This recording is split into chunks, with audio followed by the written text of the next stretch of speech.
porque os militares de alta patente têm defendido a indicação de um civil de perfil moderado para o comando do Ministério da Defesa em uma eventual vitória do ex-presidente Lula no próximo domingo.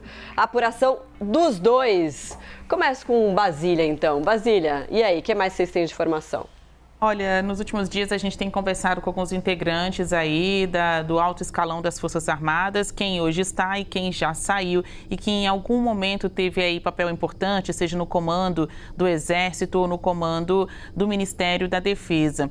Eles avaliam que é imprecisa, né, a possibilidade, assim, é incerto o cenário sobre quem vai vencer estas eleições, ainda que ali dentro do setor militar tenha um grupo mais identificado com a atual governo de Jair Bolsonaro, até mesmo pela proximidade, pela permanência de ex-generais e generais da ativa no escalão do Ministério de Jair Bolsonaro. Apesar dessa identificação com o governo de Bolsonaro, há uma avaliação interna de que não dá para palpitar quem vai vencer estas eleições. Então, ninguém se arrisca, pelo menos a gente está falando aí de quem importa, mesmo dentro do Exército, quem toma decisões ou que em algum momento, né, da trajetória aí dos últimos governos esteve nesta condição de comando. E eles dizem, bom, de acordo com as pesquisas e com o que ouvem das campanhas, não dá para ter certeza quem vai ganhar. Então, eles estão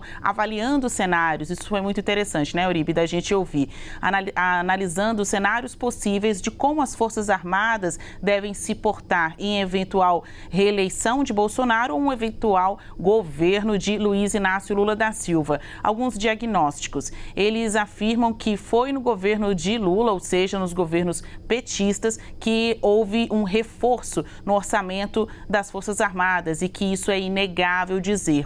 Um outro ponto, eles chamam de cláusulas pétreas, alguns entendimentos das Forças Armadas que não podem ser quebrados caso Lula volte ao poder ou Bolsonaro continue, que tem a ver com a reestruturação de carreira, com o pagamento, né, de salários, de aposentadorias, enfim, a manutenção das condições da ativa e também dos servidores aí na inatividade, né, aqueles que estão na reserva, quanto ao que o novo governo fará de cortes, de acertos, de equipe, que isso não atinja as chamadas cláusulas pétreas, como eles chamaram assim, das Forças Armadas, ou seja, não prejudique o pagamento, né, a remuneração destas pessoas, nem a promoção destes oficiais aí de carreira. Então, eles estão traçando diversos cenários, seja pró-Lula ou pró-Bolsonaro, mas uma certeza, né, destes comandantes e ex-comandantes. As Forças Armadas não servirão como linha auxiliar para nenhum plano que atente contra a democracia, contra a institucionalidade, né, aí as instituições postas aí na nossa democracia. Então, não conte com as Forças Armadas para um golpe. Eles estão mesmo partindo de um cenário de normalidade, sendo o Bolsonaro ou Lula, haverá de ter uma relação, né? Porque, afinal de contas, o presidente da República é o comandante superior, é quem manda nas Forças Armadas, manda nos ministérios. Então, como se relacionar com esse eventual novo presidente da República? Estaremos com o governo, estaremos com o Estado, mas não mexam aqui no nosso plano de carreira. Ô, Uribe, e eles também chegam a mencionar alguns nomes que poderiam exercer esse cargo, tendo como premissa esse respeito às Forças Armadas, tendo como premissa esse perfil moderado que eles citam nessa apuração de vocês? Não se acredita em um rompimento, que Luiz Inácio Lula da Silva irá romper com as Forças Armadas ou irá fazer uma certa retaliação pela proximidade das Forças Armadas com o governo de Jair Bolsonaro. Mas eles cobram nos bastidores que pelo menos tenham um respeito institucional. Primeiro, as cláusulas pétreas que a Basília trouxe, manter o esquema de remuneração, de aposentadoria, não mexer no currículo, por exemplo, das escolas militares. E eles não querem o ministro da Defesa, claro, será civil, Luiz Inácio Lula da Silva já prometeu isso, caso seja eleito. Então, eles não querem que seja alguém muito ligado ao PT, que seja um nome mais moderado.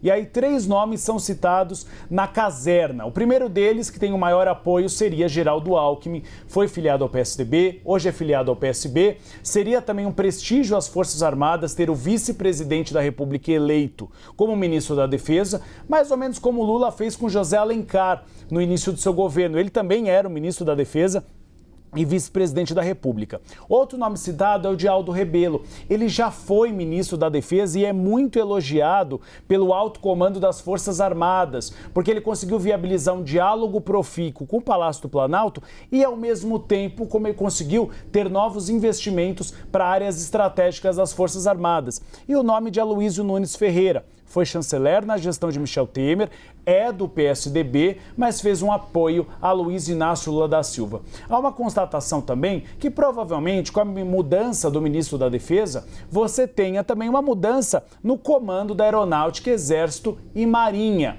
É natural.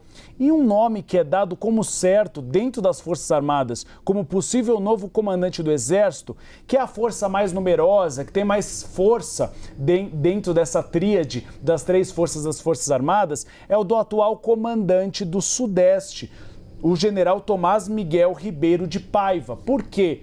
Porque ele tem uma boa relação com o Geraldo Alckmin. Então as Forças Armadas têm apostado muito nessa possibilidade de Geraldo Alckmin estar à frente do Ministério da Defesa. Eu e a Basília, com integrantes da campanha de Luiz Inácio Lula da Silva, eles negam peremptoriamente que Lula tenha definido nomes. Mas dentro do próprio PT há uma percepção de que Geraldo Alckmin, como ministro da Defesa, seria uma boa saída para restituir o diálogo com as Forças Armadas. Acho que cabe aqui abrir um parêntese, né? Toda semana a gente ouve a vinculação de Geraldo Alckmin a algum ministério, se eventualmente a chapa Lula-Alckmin for eleita. Vai ter que parcelar. Então semana passada era Ministério da Economia, ontem a gente ouviu o Ministério da Defesa e, Uribe, nem deu tempo de eu conversar com você. Hoje eu ouvi que é Ministério da Agricultura.